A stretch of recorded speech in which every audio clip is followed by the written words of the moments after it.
Hi everyone, in this video I am going to share some of the practical tips which you should know with respect to trekking. That is transportation, food, accommodation, acclimatization, fog and many more. Four or five people can group together and get into one vehicle which was arranged by them itself. So that was quite a good thing. But like for me, when I was trying to reach there in the morning, they were preferring you should reach a day prior so that you get a time if you wanted to roam around the city, or you don't miss that vehicle in the morning. That was that was instructed to us. But for a girl who traveled from Bangalore, she had some other immediate assignment and she was not able to reach there in the morning. But then, how do we think normally is like it's just a 4 hours journey, right? And then I can always go there. I need not to get into this particular vehicle. I can find a vehicle and go there. So even if I reach, by afternoon or late evening, also it is okay because my trekking only starts the next day morning. So I think she did that calculation and she had some emergency work, so if she could not reach in the morning, we all landed at the base camp. By the time she could take only an evening flight, and she reached to the airport, and from there to reach this base camp in the evening hours for 4 to 5 hours journey, it was quite difficult. She could not do it because one, you don't have that much of vehicle which is going in this direction. As you get it in city, you don't have that much of vehicle, and it's not even quite safe to drive on these roads in the when it is dark, right? People all prefer to go in the morning, not in the dark, because anything can happen. A landsliding can happen. There was like stones which is falling on from the hilly area. So all of this, there are difficulties. So she was literally not able to even. She took a internal.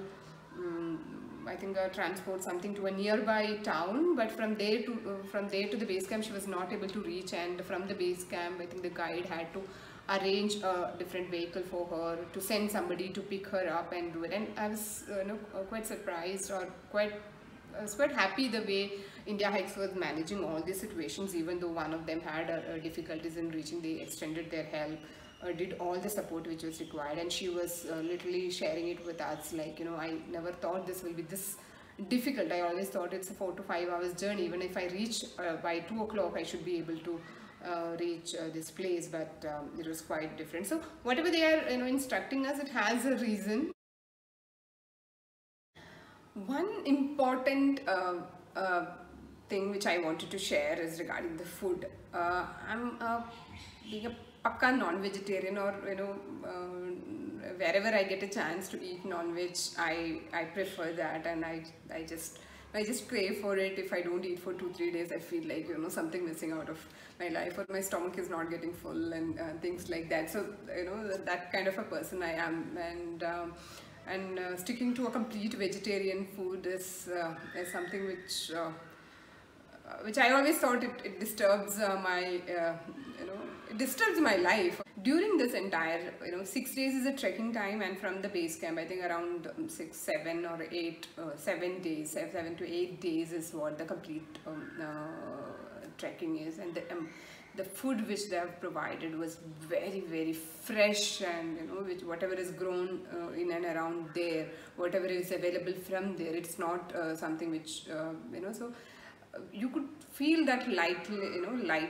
It was very light food. It was and it was very fresh, and initially you don't realize, I didn't realize. I felt it's okay, and you made up your mind telling this is what it's going to be, and it's just going to be a veg food. There is no non-veg available, and veg also not like too much fried or anything. It's very plain, or very fresh and plain and light food which you're going to get. So that is what it is. But when we were like 2 days, 3 days, 4 days, by 4th day we become like you yourself feel so light within your body, within that feels, I could sense it. Normally when people say or a guru says and all that, you don't feel it because you don't connect with it and you don't realize how it is. So this is something which I realized when I started doing trekking.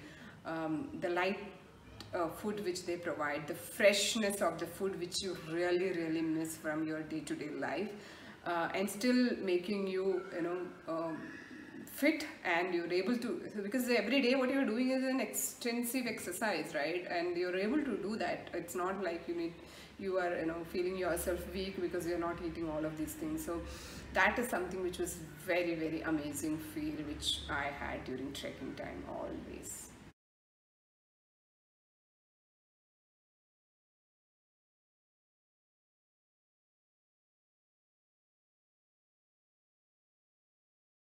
And as I mentioned, Sandakpo is not a very difficult trek. It's a mild and moderate trek. And one of the reason to mention that itself, whenever, like every end of every day, you were able to get some places for you to stay. You were not really staying in a tent. It was like some wood houses or, like that. Maybe it's one room where most of us stay, one or two rooms, I think, one for girls and one for boys, like that, but in one small wood rooms, etc. So that was available with a minimum essentials there. So it was not purely on a tent. And I think some 20%, 20-25% of the pathways through which you walk is not really a jungle or something. It's like, it's a quite mud road or kind of places where which you normally see in villages. It's not like dense forest or a dense hilly area like that. So that is also one thing. And the evenings were like really, really nice because we all gathered in one room and had a lot of jokes, lot of small games we played, and etc. And that group became a very, very very interesting group. There was continuous monitoring done to check how your body got acclimatized with the altitude. So for the morning, evening, there was a blood pressure measurement and your oxygen level in your body was checked by using a pulse oximeter. So all these safety measures were continuously monitored.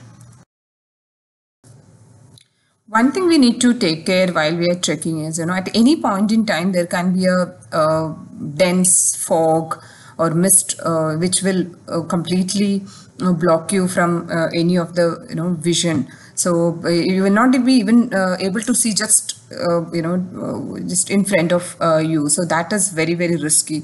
And we did had a situation where all of us were walking on our own pace, but there was a person who was walking in the last, and there was a sudden fog and he didn't see the right direction, and he took a different direction which was a little longer, and we all reached to the place we were supposed to gather, and we don't see him, and we tried to find search him on the same route where we all came. By the time the mist was, the fog was clear, and we were able to search him, but then he was not there because he took a different direction, and that was little longer, and he reached to the destination almost after an hour or so.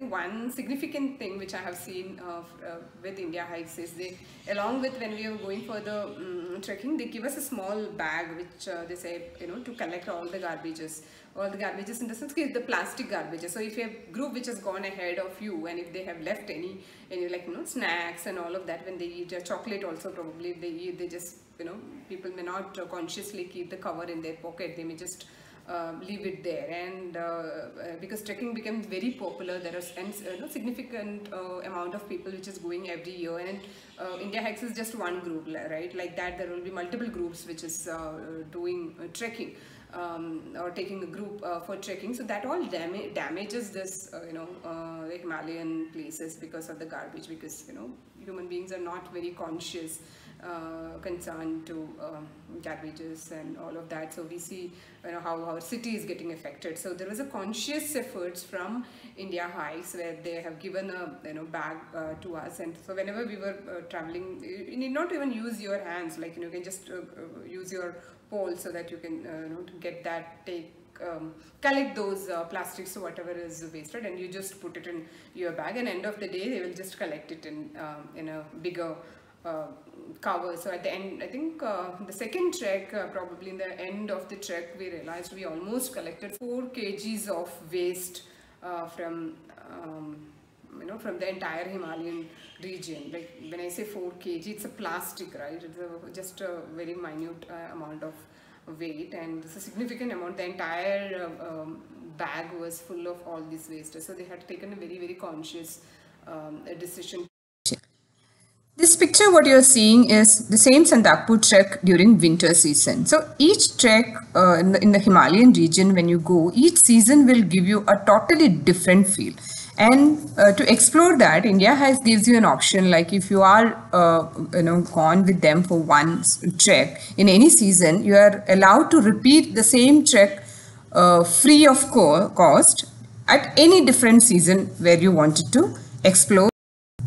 She was one of the most caring person in the group, and she's one of most liveliest person who was in the group. The experience with this trekking was so encouraging that I decided to take up at least one trek every year.